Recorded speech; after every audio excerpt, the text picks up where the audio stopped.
Je te préviens, c'est du long format, alors je te conseille de te poser, d'avoir le temps, parce qu'il y a du contenu là. J'avais beaucoup entendu parler des jeûnes intermittents. Pour être honnête, j'en avais jamais fait. Je me disais que c'était plus un nouveau phénomène du moment. Mais au fur et à mesure, j'ai eu pas mal de questions. Et alors, qu'est-ce que tu penses du fasting? Fasting, jeûne intermittent, même chose. Et étant donné que j'étais pas spécialement bien informé, j'avais pas une réponse qui était super claire. Apparemment, il y a de bons effets, mais je peux pas en dire plus parce que je sais pas. Et ça a commencé à me saouler de pas pouvoir répondre précisément. Alors j'ai décidé de me plonger dedans. Comment?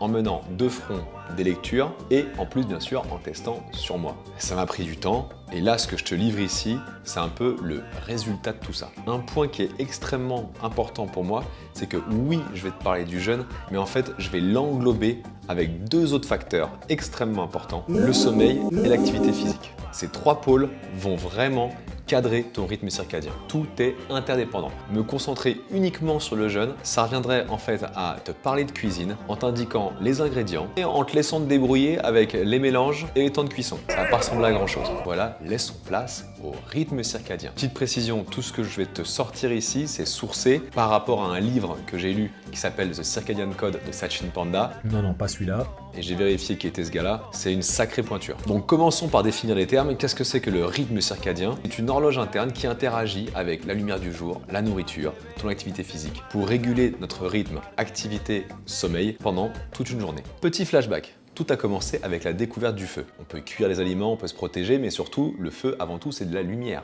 Après la tombée de la nuit, on pouvait garder encore un peu de lumière. Pas très longtemps parce que c'était coûteux en bois. Enfin, saut dans le temps, et au 19e siècle, on s'éclaire principalement au gaz et à la bougie, ou au kérosène.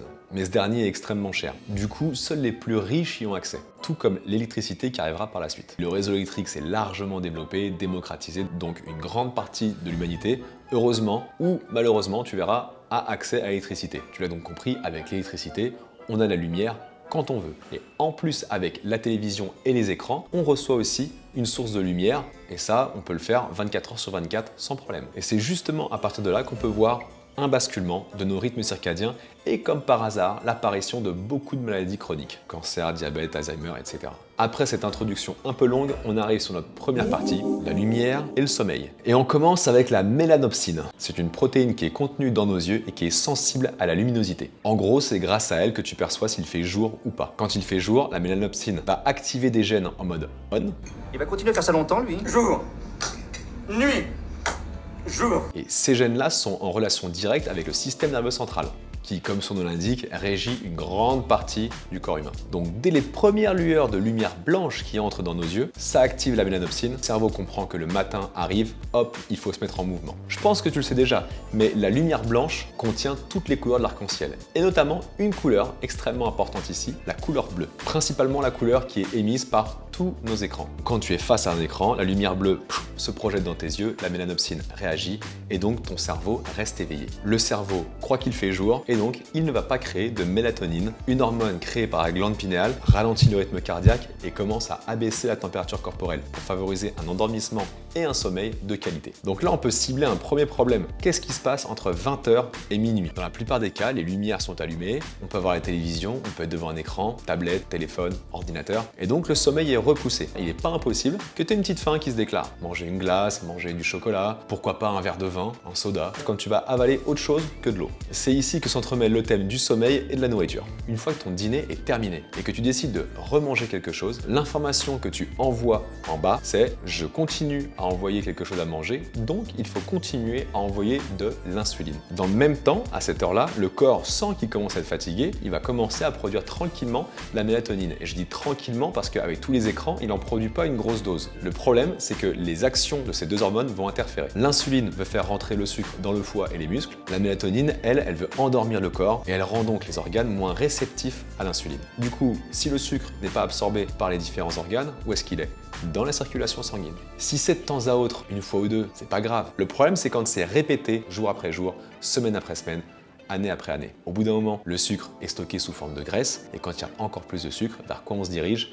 vers un diabète de type 2. Quand il y a trop de sucre dans la circulation sanguine, c'est ce qui arrive. De plus, quand on se couche tard et qu'on mange tard, on peut clairement perturber l'axe intestin-cerveau à cause d'une autre hormone qui peut s'accumuler dans le sang. C'est l'hormone CCK. Si elle est en trop grande quantité, eh bien on est beaucoup plus sujet à l'anxiété et aux troubles du sommeil. À cause du manque de sommeil, le cerveau a besoin de réagir et donc il va t'orienter vers des aliments qui sont riches, donc en général très sucrés, c'est pas les meilleurs, et on commence tranquillement à créer un cercle vicieux. Je dors tard, donc je peux grignoter tardivement, accumulation de graisse et de sucre dans les organes et dans la circulation du sang. Ça crée donc une perturbation du sommeil, de l'anxiété, de la fatigue. Très souvent, on va manger pour se calmer, pour moins stresser, et tu vas te sentir de plus en plus fatigué, et en plus, cette fatigue va te dire « j'ai pas envie de faire de sport ». Tu vois le schéma qui est en train de se dessiner là? C'est pas ouf. Rien que cette partie de la phase d'endormissement, elle est extrêmement importante, car elle va conditionner une durée de sommeil, entre parenthèses 7 à 9 heures de sommeil, c'est parfait, et une qualité de sommeil surtout qui va impacter ta journée suivante. Se coucher tard, manger tard, ça réduit notre temps de sommeil, ce qui est déjà pas top. Tu te doutes bien que plus je mange tard, plus je réduis ma fenêtre de jeûne. J'en viens naturellement à notre deuxième partie, le jeûne. Pourquoi jeûner? Combien de temps? Et est-ce que c'est vraiment utile? Je rappelle ici que le jeûne a été beaucoup mis en avant pour perdre du poids. Pour la plupart, ça revient à sauter un repas. Tu manges moins, t'es censé maigrir. C'est pas faux. Or, dans ce bouquin, les études montrent que c'est pas tant ce qu'on mange, mais quand on mange. Dans cette étude, on a un exemple où on montre un groupe qui peut manger tout ce qu'elle veut dans une certaine fenêtre de temps, et un autre groupe qui peut aussi manger tout ce qu'il veut, mais dans une fenêtre de temps beaucoup plus grande. Le groupe qui avait le droit de manger sur une fenêtre de temps entre 8 et 12 heures, d'accord, c'est pas entre 8h et midi, c'est entre 8h et 12 heures de temps où on peut manger, par exemple entre 8h et 20h. Eh bien, ce groupe a naturellement perdu du poids. En prenant ton petit déjeuner à 8h et ensuite en terminant dîner à 20h, tu es sur une fenêtre de 12 heures. Attention, quand je dis terminer à 20h, c'est que de 20h jusqu'à ce que tu te couches, c'est plus que de l'eau après. Le problème, c'est qu'on a fait une étude et les gens qui mangent sur cette période-là, de 12 heures, c'est 10% de la population. En général, le reste de la population est sur une plage horaire de 16 heures. Ça veut dire concrètement, comme si je prenais un petit déjeuner à 8 heures, et donc si on rajoute 12 heures, ça fait 20 heures, tu rajoutes 4 heures, ça fait minuit. On est bien entre 20h et minuit, ça veut dire que les gens ingèrent d'autres choses. Pour eux, ils ont arrêté de manger, mais non en fait, parce qu'à chaque fois que tu ingères quelque chose, les gènes de ton estomac, de ton intestin, de ton foie vont se mettre en position on, ting. Ils arrêtent immédiatement tout ce qui est travail de reconstruction cellulaire, évacuation des cellules en mauvais état et de brûler les graisses. Et ils se mettent en mode digestion. Ils ne peuvent pas faire les deux à la fois. Digestion veut dire stockage des graisses et des sucres. Le corps se met en mode nettoyage après 6 ou 8 heures en n'ayant rien ingéré. Si on dépasse le simple problème du poids mais qu'on se rende vraiment vers la santé, quand tu finis de manger à 20 heures, ton corps va se mettre en mode nettoyage, purge entre 6 et 8 heures après ton dernier repas. C'est-à-dire que si tu as mangé à 20 heures, eh ben ça amène entre 2 heures et 4 heures du matin, tu commences à nettoyer, réparer. Mais imaginons que tu aies mangé un petit carré de chocolat à 22 heures. 22 heures plus 6 heures, ça t'amène à 4 heures du matin, voire 6 heures du matin pour commencer le nettoyage. Si tu te réveilles à 7 heures par exemple, ton corps il a eu 3 heures pour se nettoyer. C'est pas énorme. À partir de 12 heures de jeûne, ce nettoyage augmente de façon exponentielle. Pareil que dans Fast and Furious quand ils appuient sur le bouton turbo. Là, t'envoies le Karcher quoi. Tu brûles davantage de graisse, donc tu te protèges du surpoids. Tu réduis le taux de sucre dans le sang, donc tu écartes les possibilités de tomber dans le diabète de type 2. Tu évacues les cellules malades, tu t'écartes du cancer. Tu favorises une vraie régénération du tissu osseux. On évite l'ostéoporose. Tu captes beaucoup plus de radicaux libres en produisant beaucoup d'antioxydants. Ici, tu t'éloignes du cancer. Et en plus, tu préserves un microbiote de qualité. Ça influe directement sur ton humeur. Oui, sur ton humeur. Tout ce que je viens de te citer là, c'est les premières causes de maladies chroniques qui explosent à notre siècle. Il faut comprendre que ton intestin possède sa propre horloge. C'est lui qui envoie des informations vers le cerveau. Si tu lui envoies n'importe quoi, les messages qui vont remonter vers ton cerveau vont pas ressembler à grand chose. Ça va créer de la confusion, une confusion physique qui va se traduire par une confusion mentale et psychique. Là, ce qu'il faut bien percevoir, c'est comment le cycle du sommeil et le cycle de l'alimentation sont vraiment complètement liés. Le soir, notre corps est moins réceptif à l'insuline, comme je te l'ai dit. Donc plus tu lui apportes de nourriture, moins tu l'aides. Or, le matin, quand tu ouvres les yeux, la lumière entre dans tes yeux, la mélanopsine réagit, le système nerveux central se réveille. Eh bien, il y a différentes hormones qui vont se mettre en place pour indiquer au cerveau que l'estomac est vide et donc on peut commencer à ingérer de la nourriture. Et là, ton corps est réceptif à l'insuline. D'où le fait qu'on qu'on parle du petit déjeuner comme un repas qui est extrêmement important. Ceux qui n'ont pas faim le matin, c'est pas grave, ton corps est fait comme ça, il faut le respecter, il n'y a aucun souci. Mais si en revanche, tu sautes le repas du matin pour te dire bah non, ça fait un repas en moins alors que tu as faim, là, c'est pas top. Là-dedans, on a un mix, il y a des gens qui peuvent me dire oui, moi je prends juste un café ou juste un thé. Je suis désolé de te l'apprendre, mais le café ou le thé casse le jeûne. La caféine qui est contenue dedans active clairement ton système digestif. Il envoie le message au cerveau. C'est parti. Faisons une étape. Qu'est-ce qu'il faut comprendre de ça déjà? Si tu fais partie de ceux qui ont faim, eh bien prends un bon petit déjeuner. J'ai fait une vidéo à l'occasion là-dessus, tu pourras aller voir pour faire un bon petit déjeuner et pas un petit déjeuner à la française. Si tu fais partie de ceux qui n'ont pas faim, eh bien tu mangeras plus tard. Pas grave. T'enchaînes sur ta journée, travaille, essaie de caler une activité physique. Arrive le soir, essaie de finir de manger à 19h30, 20h30, 21h30, 22h30.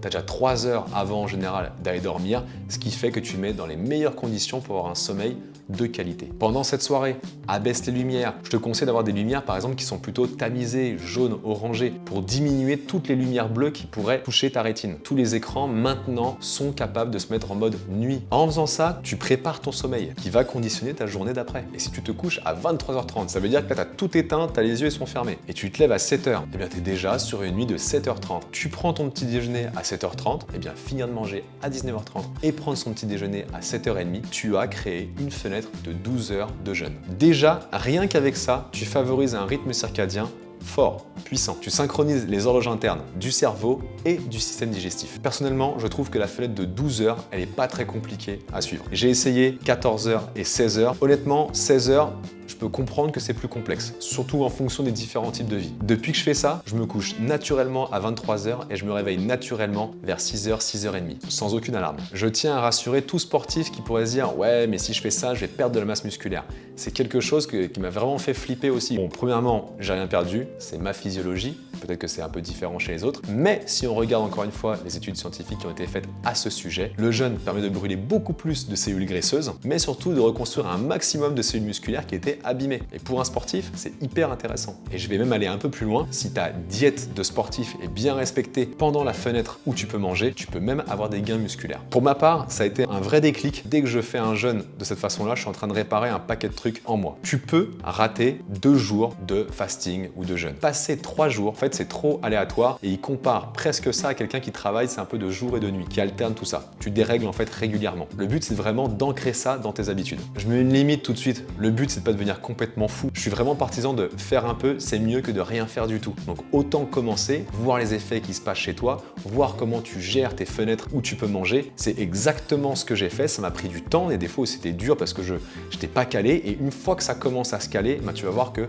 ça rentre tout seul dans tes habitudes. Il ne faut pas se le cacher, mais manger 3 repas dans les 8 heures en voulant caler le sport, le surf, le taf, en voulant tout caler, c'est quand même pas évident, honnêtement. Donc je vais tenir le 16-8 jusqu'au bout, mais dans ma tête, ce sera peut-être plutôt un 12-12 par moment, quand je m'entraîne par exemple. Et les jours où j'ai vraiment pas entraînement, où c'est cool, un 16-8 avec 2 repas. Tu as le temps d'expérimenter, mais il faut expérimenter. 12 heures de jeûne, c'est le minimum. 14 heures, c'est bien. 16 heures, c'est encore mieux. Troisième partie, en quoi le sport vient renforcer ces 2 horloges que sont l'alimentation et le sommeil, pour avoir un rythme circadien encore plus calé. Ne pas te faire un laïus sur les bienfaits du sport, ok, on le sait tous, mais retiens déjà juste ça. Faire 150 minutes d'activité physique modérée dans la semaine ou 75 minutes d'activité plus intense dans la semaine, c'est le minimum qui est recommandé par l'OMS. Pourquoi? Parce qu'on s'aperçoit tout simplement que l'activité physique, par une cascade de réactions hormonales, ça va favoriser un sommeil de qualité. On revient sur la boucle, tu vois, avec le sommeil. Les gens qui ont en général un trouble du sommeil, quand tu commences à les mettre au sport régulièrement, ils retrouvent très vite un sommeil de qualité. C'est le premier des médicaments, l'activité physique. J'invente rien en disant ça. Quoi faire et quand le faire?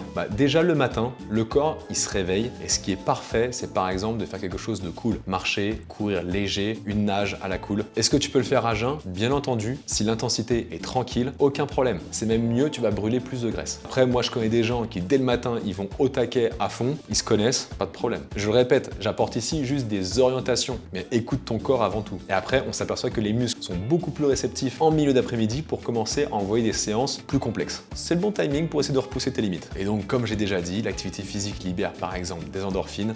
Les endorphines permettent d'être dans un état de bien-être, cool, on lutte contre l'anxiété l'anxiété, on lutte contre tout ce qui est phénomène dépressif et en plus, on envoie au cerveau un message comme quoi, on a taffé, il va falloir récupérer et donc une meilleure création de mélatonine. On va favoriser un endormissement arrivé le soir. Tu vois comment ça se lie? L'activité physique, en plus de ça, avec les contraintes qu'elle fait sur tout ce qui est os, articulation, permet pendant cette phase de reconstruction qui est la nuit, d'aller renforcer davantage justement les zones qui ont été un petit peu lésées de manière cool. Donc tu renforces tes os. Donc toutes les femmes par exemple qui sont souvent touchées par l'ostéoporose, l'activité physique renforce encore une fois tout ce qui est le rythme circadien. En sollicitant le corps, on sollicite aussi une meilleure réparation du corps. Et pour ça, il faut lui donner le temps à ton corps. Manger plus tôt et avoir un temps de sommeil conséquent. Et bouger. C'est quand tu bouges que les os, les articulations peuvent envoyer des messages au cerveau en disant « Ah, attention, ici, il faut réparer ci, il faut réparer ça ». Mais si tu restes assis sur une chaise de bureau, assis sur un canapé, allongé dans le lit, quels sont les messages qui vont être envoyés au cerveau?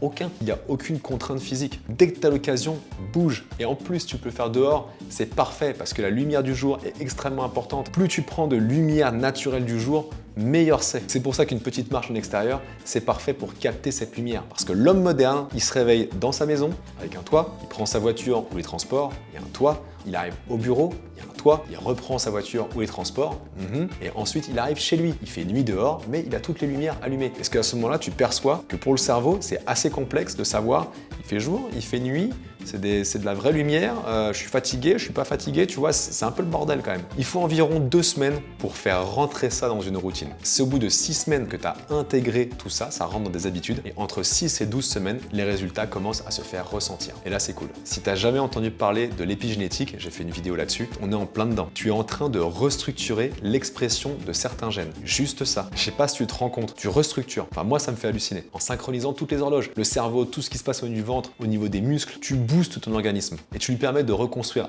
à neuf tout ce qui a été endommagé et de favoriser l'expression de bons gènes et leur durée de vie aussi. C'est un peu comme le jeu du tir à la corde. Si chacun tire de manière complètement disparate, l'équipe va paumer, c'est évident. Même s'il y a un gros balèze dedans. Parce que si en face, l'équipe, elle est coordonnée, elle tire en même temps, elle relâche en même temps, elle retire en même temps, elle va s'assurer une victoire. Plus tu vas être en synergie avec ton corps et ton esprit, plus tu vas avoir cette sensation d'avoir des perceptions qui sont aiguisées, prêt à agir, d'être bien conscient, d'être connecté. Moi, je trouve ça fantastique. J'en apprends tout le temps sur le corps et vraiment, je trouve que c'est une machine mais qui est juste incroyable, que je vais voir tourner le plus longtemps possible en pleine forme. Et je sais, rien n'est écrit, et rien n'est figé dans le marbre. Peut-être que de nouvelles recherches apporteront de nouveaux points de vue, de nouvelles solutions. Mais pour tout ça, ça me paraît tellement logique, ça me paraît tellement être du bon sens, naturel, fluide. Pour moi, c'est en fait une sorte de feeling, de l'intuition, de la bonne intuition. Et je trouve que ça s'est intégré dans ma vie de manière d'un claquement de doigts, quoi. Les recherches, c'est bien, ça donne des orientations, des caps, mais la vraie boussole, ça reste ce qu'on ressent, ce que tu ressens, ce que je ressens. Si je le sens bien, j'y vais. Et c'est pas plus compliqué que ça. Je te remercie d'être resté jusqu'au bout. Si tu as appris un truc,